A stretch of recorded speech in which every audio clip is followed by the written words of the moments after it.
Media की कई चर्चा संवाद के अंदर ये विषय ध्यान में आया कि लोकसभा सचिवालय ने कुछ असंसदीय शब्दों को जो देश के लोकतंत्र के लिए, चर्चा संवाद के लिए, लोकतंत्र की गरिमा के अनुकूल नहीं थे, उन शब्दों को विलोपित किया है। उसमें कुछ राज्यों की विधानसभाओं और देश की अन्य लोकसभाओं या वहां के अपर हाउस, उनका संदर्भ भी उसमें दिया गया है। मैं आपके माध्यम से उन माननीय सदस्यों को, देश को जानकारी देना चाहता हूं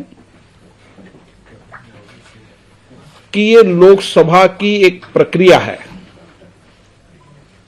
जो प्रक्रिया 1959 से चल रही है। उस प्रक्रिया में जब कभी भी संसद में चर्चा संवाद के दौरान, चाहे सत्ता पक्ष हो चाहे प्रतिपक्ष हो, कोई भी मान्य सदस्य किसी पे आरोप प्रत्यारोप या अन्य विषयों के संदर्भ में बोलते समय कुछ विषयों पर आपत्ति करते हैं, तो उस समय जो पीठासीन अधिकारी रहते हैं, चाहे राज्य की विधानसभाओं में हो चाहे लोकसभा राज्यसभा में हो, वो उस समय मानते हैं कि ये शब्द जो बोला गया है, जिस क्रम में बोला गया है, वह संसदीय नहीं है, तो उसको एक्सपंज करते हैं, विलोपित करते हैं। और ये परंपरा बहुत लंबे समय से चली आ रही है। उस परंपरा में पहले इस तरीके की असंसदीय शब्दों की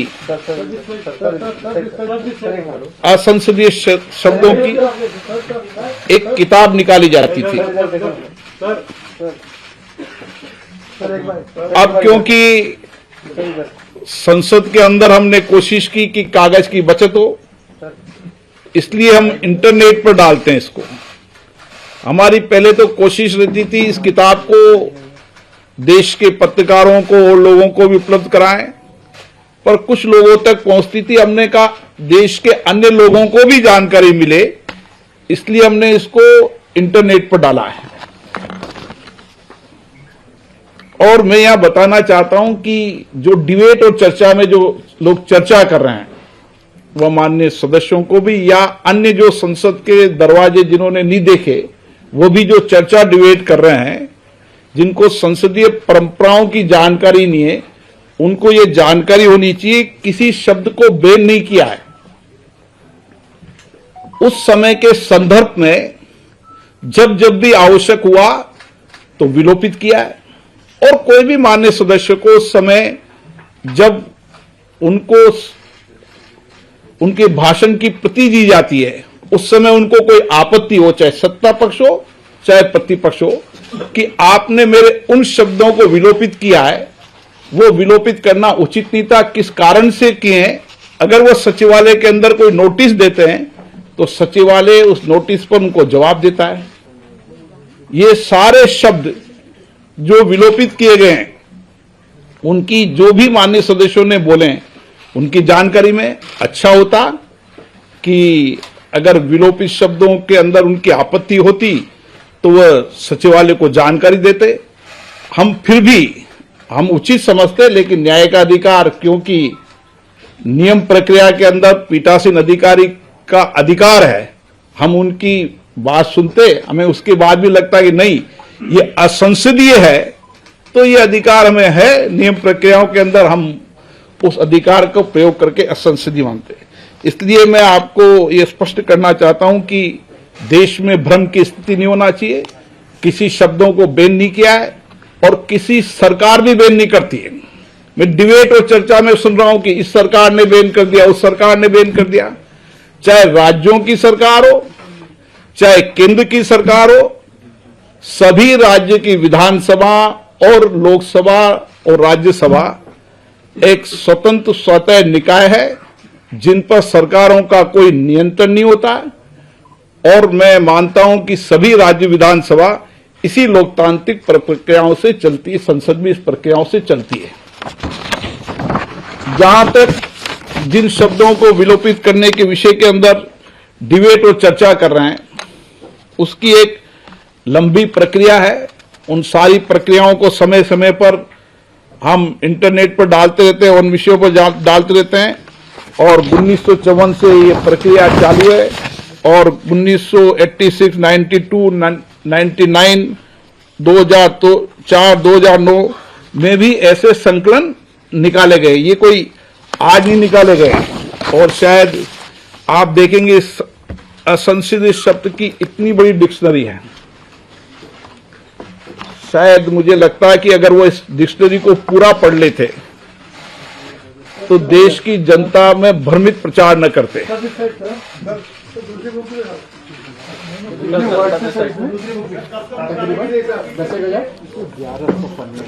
1100 पन्ने हैं, आप भी पढ़ लेना इसको, ताकि जब डिबेट करने वाले, चर्चा करने वालों को आप ही जवाब दे सको। ये निकाला कब से गया था? मैंने आपको बताया 1954 से निकाला गया था। गलत करा तो करेक्ट कर देंगे।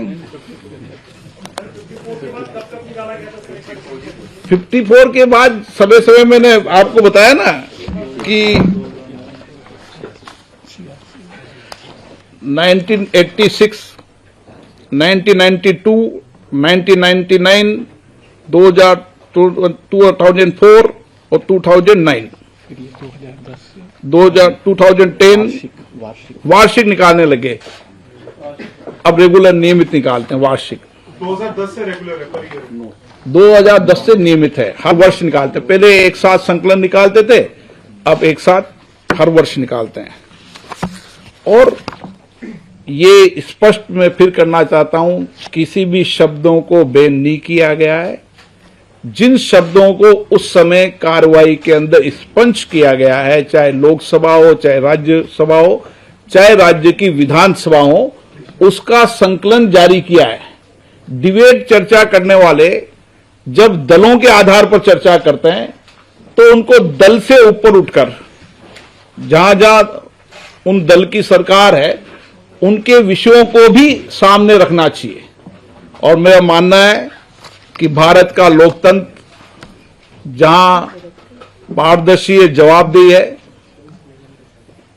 निष्पक्ष है, देश की जनता की अपेक्षा, आकांक्षाओं का मंदिर है, इसके प्रति आस्था विश्वास बना रहना चाहिए। और हमारी कोशिश है कि हम इसके आस्था विश्वास बना रहें और किसी भी माननीय सदस्यों को भारत के संविधान में अधिकार है कि वह अपनी बात स्वतंत्रता से कह सकता है। कोई भी सदन मर्यादित रूप से चले, मर्यादा में हो, ये भी माननीय सभी सदस्यों ने अपने सदन को चलाने की नियम प्रक्रिया बनाई है। लेकिन किसी को स्वतंत्रता के बोलने का अधिकार कोई भी सदन नहीं छीन सकता। लेकिन ये अपेक्षा की जाती है कि सदन में चर्चा संवाद मर्यादित हो, अमर्यादित नहीं हो। देश की जनता भी लोकतंत्र के मंदिर से ये अपेक्षा करती है कि यहां पर मर्यादित चर्चा होनी चाहिए। आरोप प्रत्यारोप, सहमति असहमति हमारे लोकतंत्र की विशेषता है। आरोप प्रत्यारोप भी समय समय पर सदनों में लगते आए, व्यंग्य भी हुए हैं। ये सब इस संसद की परंपरा रही है। हम और अच्छी परंपराओं को लागू करें और कभी भी संसद के मामले के अंदर किसी भी तरह की भ्रमित करने की कार्रवाई न करें, ये ऐसी अपेक्षा है। सर, अगर अध्यक्ष जी, मैं मनीष जाऊं, TV9 भारतवर्ष से। आप जब सदन चलाते हैं तो अमूमन विपक्षी दल इस बात की तारीफ करते हैं, बहुत फेयर आप चलाते हैं। तो क्या आप विपक्षी दल या लोगों को ये भरोसा दे सकते हैं कि वो लोग अपनी बात बिना किसी भय के और बेबाकी से रख सके और इस मामले में किसी भी तरह का दबाव नहीं होगा? मैं देश की जनता को और माननीय सदस्यों को सबको ये आश्वस्त करता हूं कि आपने मुझे पीठासीन अधिकारी के रूप में चुना है।